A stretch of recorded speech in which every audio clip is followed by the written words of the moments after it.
Joe, from the outside, it seems like there's been a lot of change for you with the team, with your life. Do you feel like a different guy heading into this season?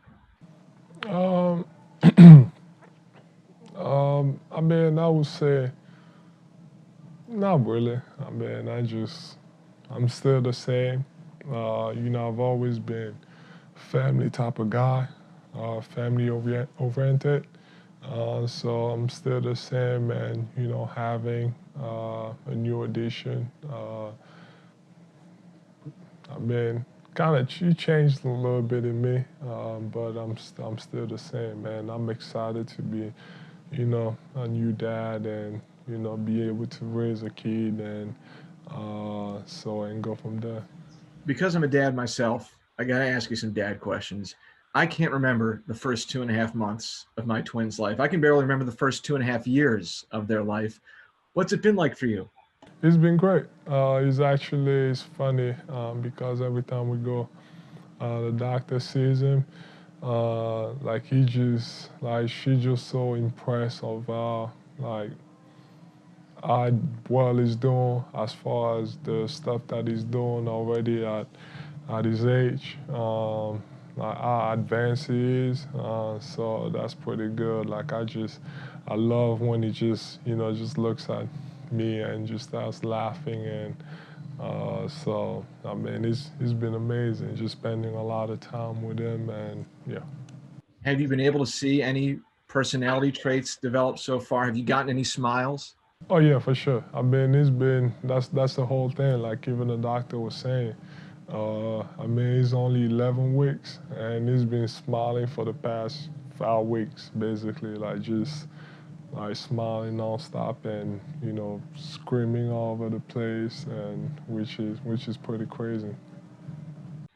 Do you have any good stories so far? I look back at pictures. My kids puked on my head. They went to the bathroom on me. Any happy disaster stories that you can share with us? Nah, he's been an amazing kid. He's been doing great. It's tremendous. You know, it's obviously hard to ignore the connection between New Life and Arthur, your son, and Arthur, your brother. How far along did you feel like you wanted to honor your brother that way? I mean, did you know in advance that you were having a boy or a girl? And when did you start thinking about honoring your brother's legacy in that way? It meant a lot for me and my family.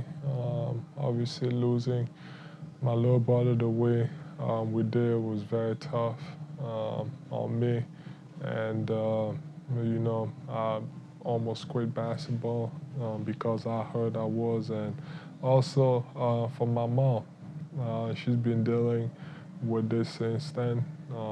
It's been very tough on her. So giving my son that name was huge, and um, it didn't help her get over it, but it also kind of helped her relax a little bit more and just be more open to life again. But it meant a lot, and I'm glad I did it. I was going to ask you about that because this obviously isn't the first time you've done something to recognize Arthur. I mean, there's the Angels Foundation in Cameroon, if I'm not mistaken, and the court. I think this time a year ago that you opened in the Frankfurt section of the city. I know no one gets over anything, but does it help you cope a little bit more and keep the thought of him present?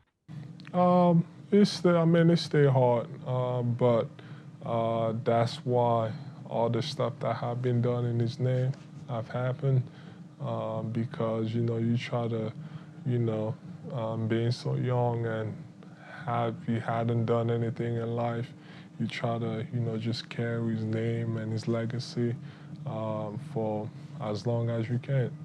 As long as I'm in this planet, I'm still gonna do the same thing, and you use that to also help a lot of people in needs, and that's what we've been doing with the foundation, and the court that we open here in his name, and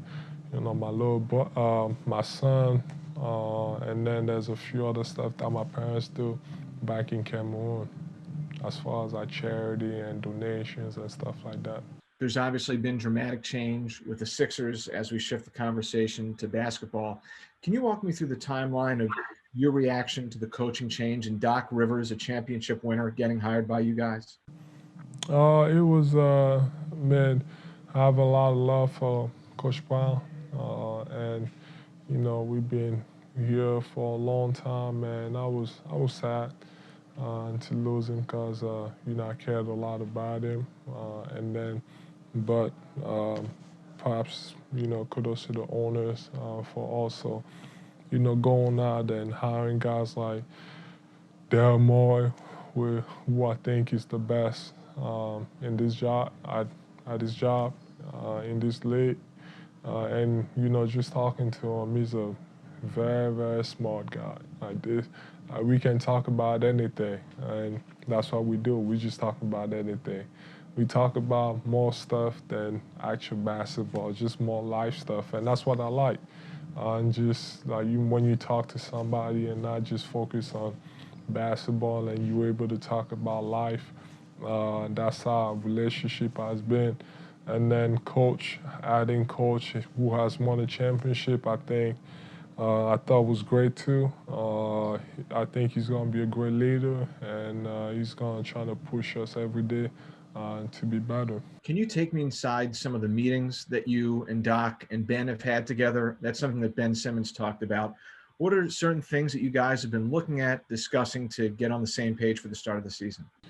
We've just been talking about, you know, we gotta, you know, be accountable towards each other and the whole organization. We just gotta take on that role and just be better than we've been in the past, and just lead by example, especially, and just doing the right things and just dominate together.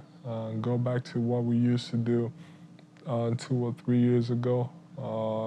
Just play together, dominate together, have fun. The game was very fun 2 or 3 years ago.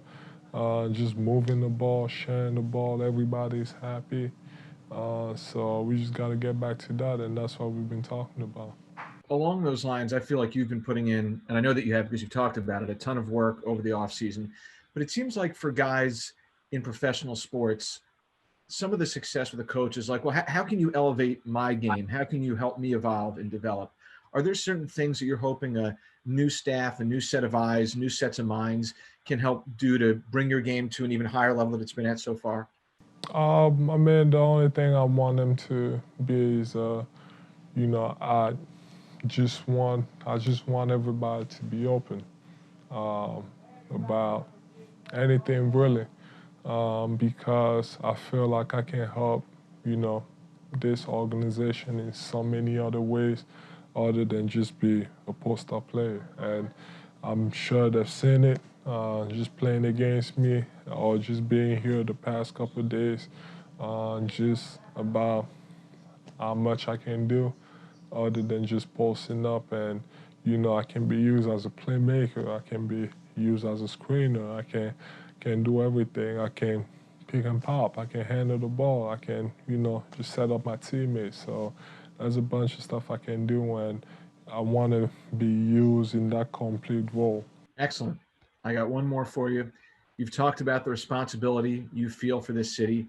How often do you think, because I know you talk about a championship, when you think about what that could mean for the city, do you have certain visions in your mind, like dream about what it would look like going down Broad Street? Hopefully, the world's in a place where we can all be around each other. Are those types of visions that you have?